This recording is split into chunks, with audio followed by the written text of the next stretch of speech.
Today's public meetings are also being live streamed from the Port Authority website. We will now hold the public committee meeting, starting with the Committee on Finance, which will be chaired by Commissioner Cohen.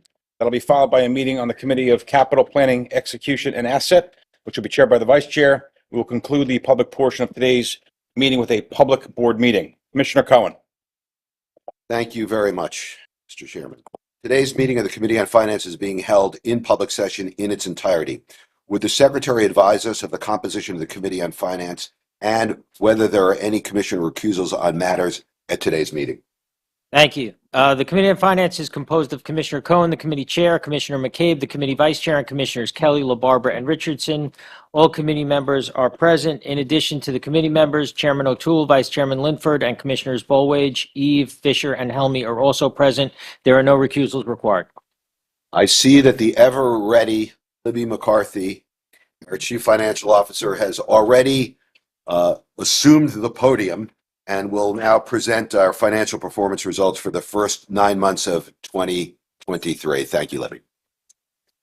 And good afternoon, Commissioners. So I am going to open my remarks with my usual reminder that the unaudited condensed financial information that you're going to be seeing here is best understood when read in connection with the full financial statements of the Port Authority for the year ended December 31st, 2022, and the accompanying notes.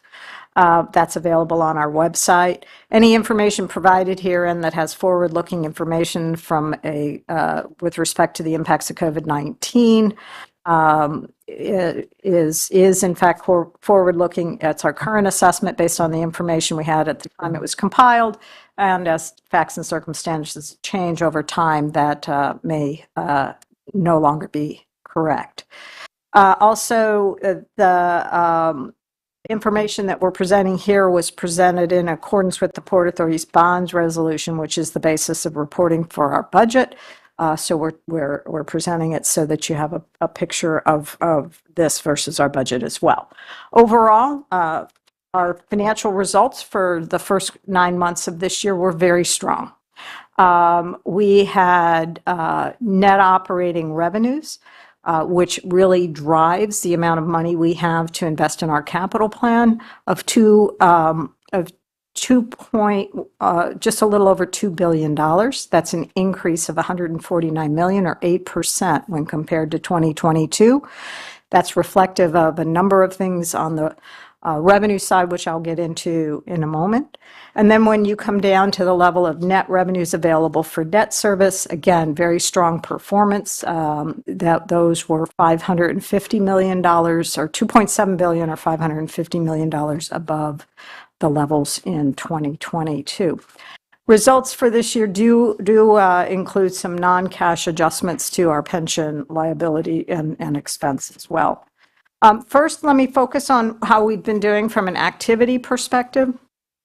And I'm going to orient you again on this slide, just so you have a sense. On the left-hand side, we have TB&T, the right, aviation passengers. The light blue line is 2019, which we use as our base for measuring recovery from the impacts of COVID-19. The yellow line is our budget, and the green line is our actual results year to date. So what you can see here is that TB&T has performed well for this first 9 months and has exceeded 2019 levels, and for the most part has exceeded our budget. So we are, through the year, about 1% higher than budget through the 9 months. Aviation passengers similarly have exceeded both 2019 levels and had a significant increase from 2022 levels. So the aviation activity is currently 1% higher than our budget, but importantly, we are having record activity levels at our airports.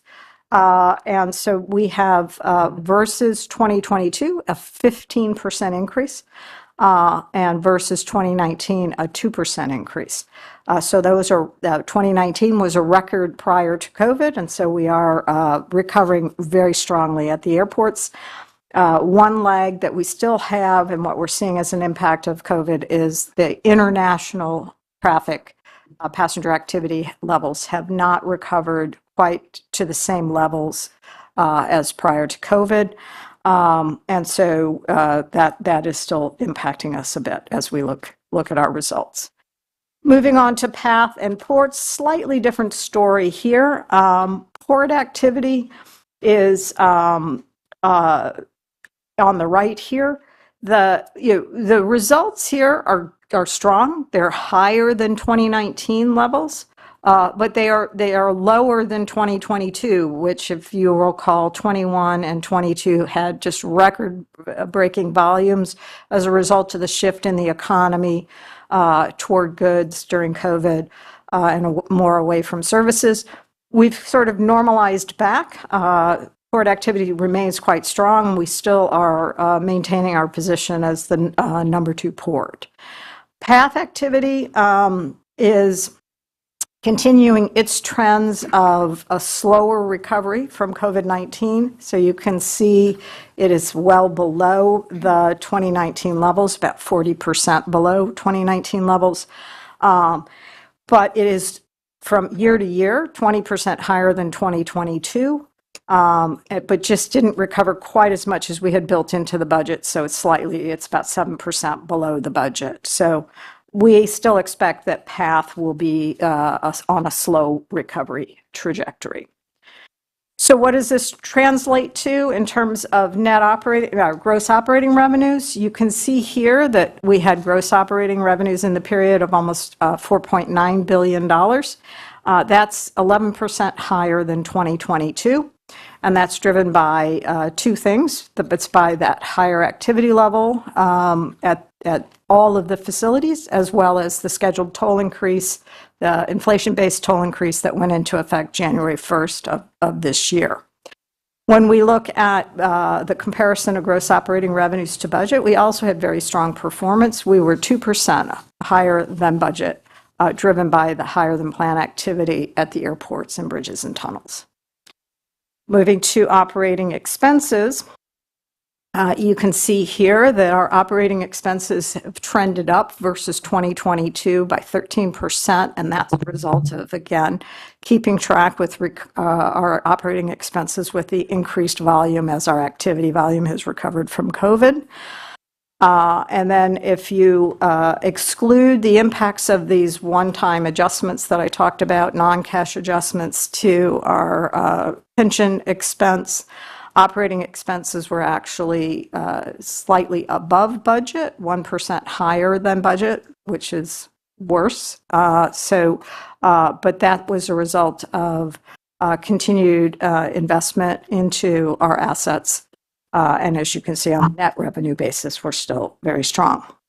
Cash flow and liquidity, also a positive story here. Cash flow from operations year to date were nearly $2.2 billion, and that's about 2.5% above the same period in 2022. At September 30th, we had $5.1 billion of cash and investments on the balance sheet. That excludes capital funds, which we used to fund our capital program, of which we had about $360 million, along with liquidity in the form of our bank revolver program of another $200 million.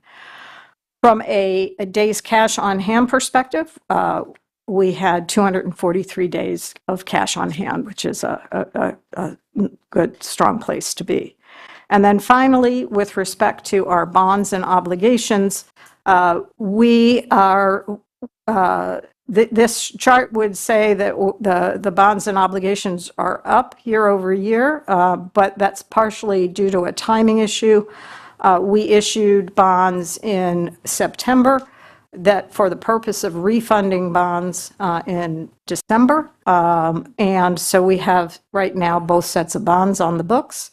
So once you take those refunding bonds out of the equation, we're actually net about flat to where the total debt was at the end of the year. So that concludes my remarks, and I'd be happy to take any questions. Do any commissioners have any questions or comments regarding the report? Hearing none, I thank you, Libby, and turn it back to the chair. Thank you.